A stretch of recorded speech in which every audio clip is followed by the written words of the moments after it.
Et un jour où je pilotais un avion Cessna au-dessus de Paris, j'étais seul dans l'avion et c'est moi le pilote. Soudain, l'avion allait s'écraser. Dans quelques instants, je savais que j'allais mourir. Que pense quelqu'un qui a tout dans la vie, qui a tout, l'argent, la puissance et les plaisirs, quand il va mourir, quand il est sur son lit de mort? Je sais, je l'ai essayé. C'est la peur de découvrir qu'est-ce qu'il y a après la mort, la peur de la mort. Mais l'avion a touché le sol, il s'est écrasé, il était en morceaux. Et je regardais, je n'avais rien. Je suis sorti indemne, juste ce doigt était foulé. Et je pensais que c'était par ma propre puissance que j'ai échappé à la mort. Mais maintenant je réalise qu'il y a quelqu'un qui m'aimait et qui s'appelle Jésus-Christ, Dieu, le Fils de Dieu, qui m'a sauvé d'une mort certaine, parce qu'il a un plan dans ma vie, comme il a un plan dans la vie de chacun de vous. Mais à ce moment-là, il ne m'intéressait pas, et je continuais dans ma vie de débauche et de plaisir et d'argent et de puissance et de sexe. Mais je n'étais pas heureux, je n'arrivais pas à trouver le bonheur avec ces ingrédients. Il y a exactement 20 ans, j'étais encore à Londres, directeur général de 2 banques à Londres et responsable d'une banque aux États-Unis à Houston. Ces 3 banques, je les ai fondées moi-même, de rien. C'est moi le fondateur. En somme, j'ai fondé 5 banques dans le monde. 2 banques à Londres, une banque aux États-Unis, une banque à Bahreïn, dans le Golfe arabe. Et j'ai participé dans la création d'une banque à Genève. Je suis devenu puissant, riche, puissant. J'avais des appartements partout. Mon appartement à Paris était à l'avenue Foch, une des plus belles avenues du monde. Mon appartement aux États-Unis était à New York, au Trump Plaza, un des plus beaux immeubles des États-Unis. Quant à la maison que j'habitais à Londres, un vrai château, une mansion comme disent les Anglais, c'était à Twickenham, à 10 km de Londres. Et j'avais un jardin aussi grand qu'un terrain de football. Le fleuve la Tamise bordait mon jardin. Donc dans mon jardin, je regardais les bateaux passer dans la Tamise. Et je pouvais ancrer un bateau au bord de mon jardin, comme on gare sa voiture dans un garage. Voilà le genre de luxe que je vivais. Pour aller chez ma copine américaine, je prenais l'avion Concorde de Londres à New York. J'allais souvent, et quand l'avion atterrissait à l'aéroport John Kennedy de New York, il y aurait un hélicoptère qui m'attendait.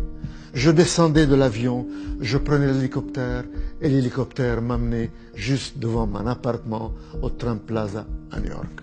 Voilà le luxe dans lequel je vivais. Je vous donne encore un exemple de luxe. Le premier ministre du Royaume-Uni, il s'appelait John Major.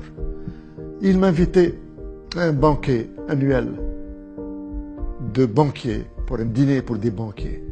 Et je me rappelle, je recevais l'invitation et je déclinais l'invitation du Premier ministre. Je n'étais pas intéressé par le Premier ministre, je n'étais intéressé que pour moi-même, par mon plaisir, par mon argent, par mon luxe. Tout ça pour être heureux, mais je n'étais pas heureux. Je n'arrivais pas à trouver ce bonheur. Il y a beaucoup d'hommes d'affaires qui nous écoutent. Et je leur dis, ou des femmes d'affaires, vous savez de quoi je parle, vous avez tout, l'argent, la puissance, les plaisirs, mais vous n'êtes pas heureux.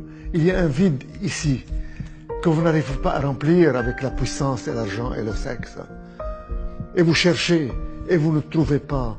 Moi j'ai trouvé avec quoi je dois remplir ce vide. En somme, ce n'est pas quoi, ce n'est pas quelque chose, c'est quelqu'un. Et son nom est Jésus-Christ. C'est lui seul, quand il vient dans votre vie, il vient et vous comble ce vide et vous donne la joie et la paix et la satisfaction. Quant à moi, à ce moment-là, il ne m'intéressait pas et je cherchais toujours à être heureux par l'argent, par la puissance, par les relations sexuelles. Mais un jour, chers téléspectateurs, j'ai eu un gros problème. J'étais sujet à un chantage terrible. J'étais sujet à un chantage par une femme qui voulait me détruire, qui m'accusait de harcèlement sexuel et qui allait tout dévoiler. Et j'allais tout perdre, ma position, mes rentrées, mes femmes, mes copines, tout était perdu. Ça aurait été un scandale à Londres. J'étais patron de 2 banques à Londres, un homme connu, un grand financier. Et le scandale aurait éclaté le lendemain et j'aurais tout perdu. Et quelqu'un m'a parlé de Jésus-Christ qui peut résoudre mon problème. Et j'ai crié, Jésus-Christ, si vraiment tu es le Fils de Dieu, si vraiment tu es Dieu, résous mon problème ce soir et moi je changerai de vie. Et j'abandonnerai cette vie de débauche. Et je te promets, si tu résous mon problème, je n'aurai plus de relations sexuelles en dehors du mariage. Chers téléspectateurs, à l'instant même, le problème a été résolu, le chantage a disparu et le problème est parti complètement. Et c'est ce grand homme d'affaires, ce grand financier, ce grand homme orgueilleux a fléchi ses genoux. Et je suis tombé à genoux et j'ai crié, Jésus-Christ, qui es-tu? Tu es vraiment Dieu, tu es vraiment le Fils de Dieu. Tu as rempli ton engagement, tu as résolu mon problème. Et moi, à mon tour, je te promets, je change de vie. Plus de sexe en dehors du mariage. Et je veux te connaître, je veux te suivre. Et la personne qui m'a présenté Jésus, qui m'a parlé de lui, a mis sa main sur ma tête et m'a conduit dans la prière du salut. Je suis tombé à genoux, plein de misère, plein de problèmes, plein de lourdeur, plein de maux, le chantage, les péchés. Et je me suis relevé. Tous les problèmes ont disparu, toute l'angoisse a disparu, toute la lourdeur a disparu. Et j'ai senti une joie et un bonheur m'envahir. Et pour la première fois de ma vie, chers téléspectateurs, à l'âge de 65 ans, j'ai reçu ce bonheur que je cherchais durant 65 ans, à travers l'argent, la puissance et les relations sexuelles et les plaisirs, et que je n'ai pas obtenu. Je viens de l'obtenir gratuitement à l'instant où j'ai reçu Jésus-Christ de Nazareth. J'étais tout étonné, je n'étais plus le même homme. J'ai senti que mon cœur de pierre a été enlevé et remplacé par un cœur de chair, par un cœur de chair. Tout était différent. J'ai remarqué que le ciel était bleu. J'ai remarqué que le jardin était vert avec le gazon. J'étais différent. Mon cœur de pierre a été enlevé et remplacé par un cœur de chair. Alors je me suis tourné vers cette personne qui m'a parlé de Jésus et je lui dis, mais qu'est-ce qui m'arrive? Je ne suis plus la même personne. Qu'est-ce qui m'arrive? Et il me dit, tu es né de nouveau. C'est ça la nouvelle naissance. C'est ça la relation avec Jésus-Christ. Tu as maintenant la vie éternelle puisque tu as accepté Jésus-Christ. Chers téléspectateurs, ma vie a changé à partir de ce moment-là. Et je suis devenu un homme différent. Je ne peux plus mentir. Je ne peux plus tricher. Je ne peux plus que faire du bien. Et j'ai voulu à ce moment-là me marier pour avoir une vie en règle, pour avoir des relations sexuelles dans le mariage. Et j'ai supplié le Seigneur pour qu'il me montre qui il veut que j'épouse. Et je voulais que j'épouse une de mes anciennes amies. Mais dans un moment de désespoir où j'ai crié, Seigneur, il me faut une femme, trouve-moi une femme. Je lui ai dit, je vais ouvrir maintenant la Bible. Et montre-moi dans ta parole, dans la Bible, qui tu vas me donner comme épouse. Et j'ouvre la Bible. Et je tombe sur Malachie 2,14. Et je commence à lire. Vous dites pourquoi? Parce que le Seigneur a été témoin entre toi et la femme de ta jeunesse que tu as trahi. Et le Seigneur a été témoin de votre mariage. Et il ajoute, ne trahissez pas la femme de votre jeunesse, car moi, le Seigneur, le Dieu d'Israël, je hais les divorces. Et j'entends au fond de mon cœur, retourne à la femme de ta jeunesse, la mère de tes 4 enfants, que tu as abandonnée et divorcée il y a 31 ans. Chers téléspectateurs, après 31 ans de divorce et de séparation avec la mère de mes 4 enfants, j'ai obéi Dieu et je suis retourné à ma femme, à la mère de mes 4 enfants, à la femme de ma jeunesse, et je l'ai épousée après 31 ans de séparation et de divorce. Voilà ce que le Seigneur a fait dans mon cœur et le travail qu'il a effectué dans mon cœur. Et il m'a rendu les années que le diable a volées.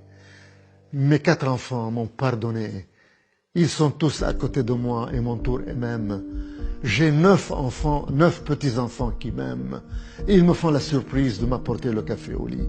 Le Seigneur m'a rendu les années que le diable a volées, comme il veut rendre à chacun de vous les années que le diable a volées. Chers téléspectateurs, ce que j'ai reçu de Jésus-Christ, vous pouvez l'avoir vous-même. Il vous suffit de lui demander. Dites-lui, ouvrez votre cœur et dites-lui, si c'est vrai que tu es puissant, si c'est vrai que tu es Dieu, si c'est vrai que tu es le Fils de Dieu, touche-moi, rends-moi les années que le diable a volées, change ma vie, subviens à mes besoins, montre-toi à moi, donne-moi ce bonheur que je cherche toute ma vie et que je ne trouve pas. Viens dans mon cœur, je te donne ma vie, sois mon Seigneur et mon Sauveur, je vais te servir, donne-moi la vie éternelle, pardonne mes péchés. Mes frères et sœurs, si vous lui ouvrez votre cœur de cette façon et vous lui parlez ainsi, sachez qu'il vous a déjà touché et que votre vie ne sera jamais la même. Sachez que vous êtes né de nouveau, que votre passé a été pardonné et oublié et que vous commencez une nouvelle vie, un nouveau départ avec Jésus-Christ dans une vie de bonheur et de joie et que vous allez hériter le royaume des cieux et que vous êtes sauvés et que vous n'allez plus mourir. Un jour vous fermerez les yeux mais vous ne mourrez plus, vous continuez à vivre. Immédiatement, vous passerez en présence de Jésus-Christ au ciel pour l'éternité. Gloire à toi Seigneur. Seigneur, donne-leur ce que tu m'as donné. Seigneur, enlève le voile qui couvre leur visage. Montre-toi à eux et donne-leur le salut, Seigneur. Qu'ils te découvrent, Seigneur. Qu'ils te servent, Seigneur. Gloire à toi, Seigneur, Roi des rois et Seigneur des seigneurs. Je te donne la gloire d'avoir changé ma vie et de m'avoir rendu les années que le diable a volées, de m'avoir rendu tout ce que le diable m'a volé et de m'avoir donné cette joie et ce bonheur indescriptible. Tu m'as enlevé la peur de la mort, car je sais que je ne mourrai plus, mais que je vis déjà dans l'éternité avec toi, Roi des rois et Seigneur des seigneurs. Amen.